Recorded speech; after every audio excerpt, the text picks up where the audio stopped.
What's up, Disney nerds? I started school, so that means a lot of videos that are going to be a little bit delayed.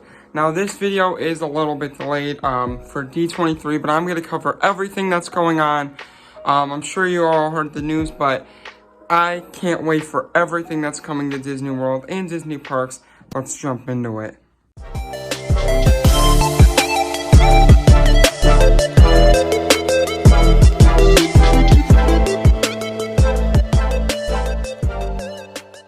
I am not in my filming room. However, I am going to school, so I'm going to share some details with you what happened at D23. Starting off with Marvel. Well, I gotta say, Marvel's announcements were not as great as Comic-Con. That being said, it was still really good. Still loved it. I know we can't get everything we want, but I gotta say, I was a bit like, oh, come on, like, really, like, it was just, there were some moments that I was like, I want to see the action, like I want to see the Fantastic Four casting, but I get it, it's a long way down the road, but whatever. So they wouldn't give us that, but they did give us the lineup for the Thunderbolts, which honestly a lot of people are complaining about this lineup, and I think it's really good. You got Yelena and Bucky leading the team, like in the comics, that's really cool. You got Red Guardian, which is one of my favorite characters from Black Widow. I loved Red Guardian. He made that movie. I don't care what you say if Yelena made that movie. For me, Red Guardian made Black Widow a great film. For me, Black Widow's not a great film. I'm saying the good film, Black Widow, was made by Red Guardian. I'm excited to see that. Ghost, I don't really care for. A lot of people like her. I don't know. Taskmaster, she was not good in Black Widow. Maybe she'll be good in this one. We'll see how that goes. I feel like I'm forgetting one member, and I can't remember. That's right, U.S. Agent. Now, a lot of people hated U.S. Agent in Falcon and the Winter Soldier, which was understandable. I didn't really care for him either. Obviously, like, he was kind of like an antagonist in a way. However, I feel like he did have a chance to redeem himself in the Falcon and the Winter Soldier show. So I feel like he's gonna be redeemed in this show, in this movie. And honestly, I do like his character overall. So I'm very interested to see how that's gonna work. Plus, I really like how Red Guardian and Bucky and U.S. Agent are all on one team, because that's something you would never think would happen. However, I am very surprised that these three characters aren't in this. Number one, where's Red Hulk? I understand the actor did pass away that played Red Hulk. But this is Thunderbolts. Where's Thunderbolt? Like, I was just wondering. Second, Abomination. Now, after She-Hulk, I thought that would be awesome to have Abomination in Thunderbolts, having him being forced to have his powers, forced to fight, but now he's not. So I guess Abomination's just out there chilling. And lastly, where's Zemo? Now, there are a lot of rumors saying that Zemo will be the villain for this movie, that the Thunderbolts will be going after Zemo, and Zemo might be making his own team called the Masters of Evil, which will be very cool to see.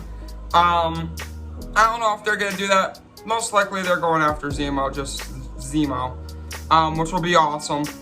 But with that being said, that's gonna be a great film, and I am so excited to see it. We also got 2 trailers for Marvel content.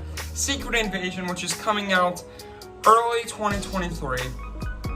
I'm looking forward to this show. This show might be the best show of Marvel history. Over Daredevil. Maybe not over Daredevil, but right under Daredevil. Because I think this show looks really good. It's like a spy thriller film with that music in the trailer. You can't tell who's who. I'm gonna love that. I'm gonna love it. And then obviously that's leading into Armor Wars, because you see Rhodey in that trailer. What if Rhodey's a Skrull? That would be very cool to see. Another trailer we got, the second one, was for Werewolf by Night.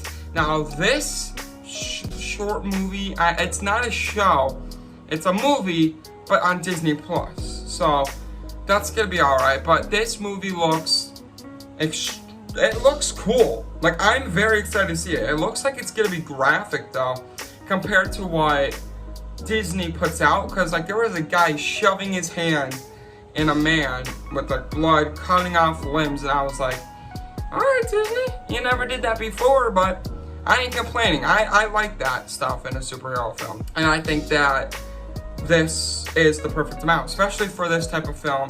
And it is in color, this movie. The trailer made it look like it was just in black and white. It is in color. And we get a quick look at Man-Thing, which is going to be fun. Man-Thing's pretty much Swamp Thing from DC. I think he was like a copy of it. I like Swamp Thing a lot. I don't really care about Man-Thing too much. I have a comic of him fighting Hulk, that's it. But I do like Swamp Thing.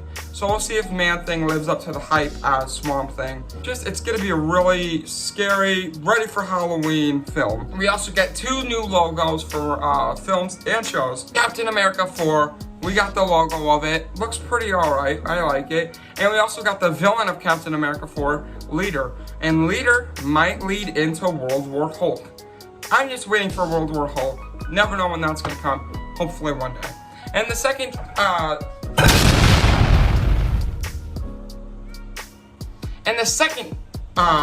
logo we got was Daredevil. Now this looks like an alright logo, looks cool. However, the really cool news about Daredevil is he said it's an 18 episode Charlie Cox, and he goes, well, I don't really care if they make it somewhat funny and some gory. You have to have a chance in the middle, because there are comics out there that have gore and have comedy.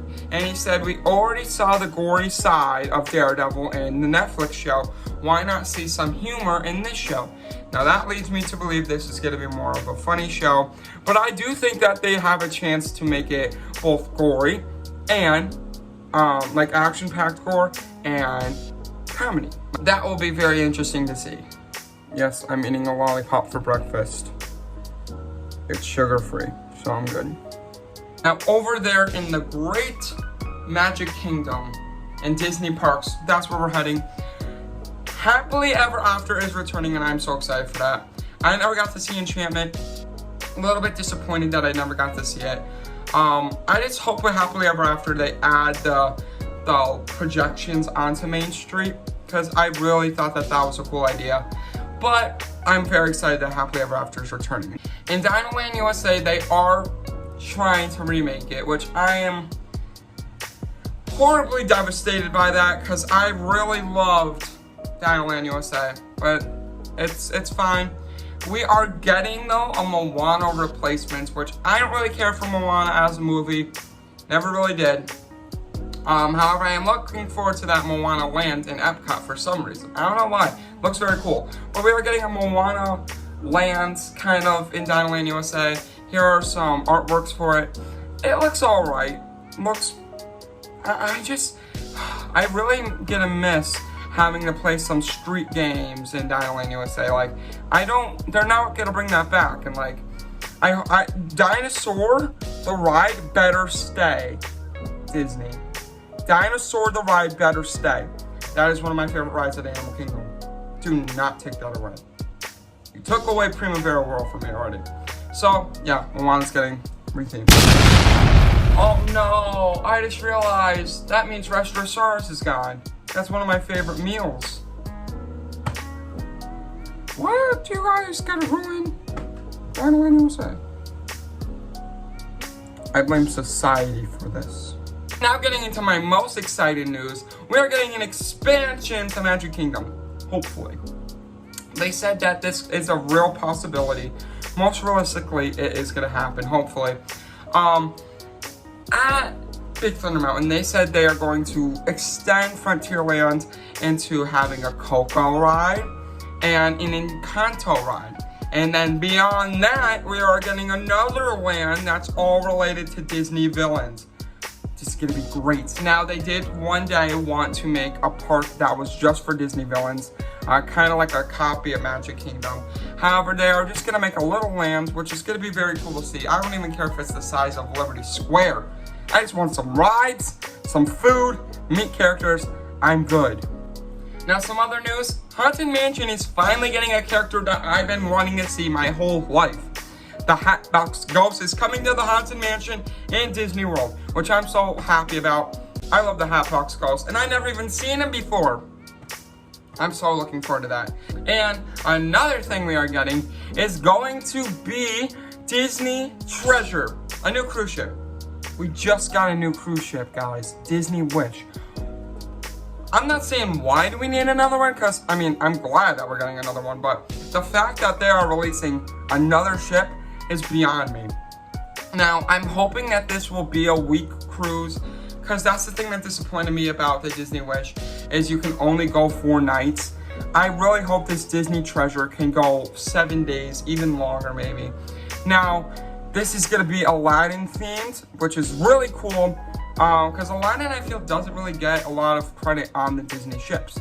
But yeah, and I don't really know what activities they are going to have. I just know that it is going to be bigger than the Disney Wish, which is the biggest ship. So that's going to be cool. Okay, guys, that is all the news I have from D23. It was pretty good. It was a pretty good expo. That's only for Disney World, though. I didn't really hit up Disneyland. I know we are getting a new ride at Marvel Campus or Avengers Campus. I don't go to Disneyland, so we're getting a new ride at Avengers Campus about the multiverse with King Thanos. We are getting Hulk at Disneyland Campus.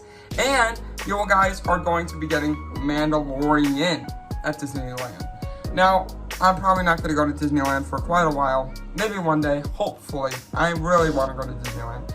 And you guys are getting a new park about Baymax with San Fran Tokyo, I believe it's called. And a few other things. So be sure you look out for that, Disneyland people.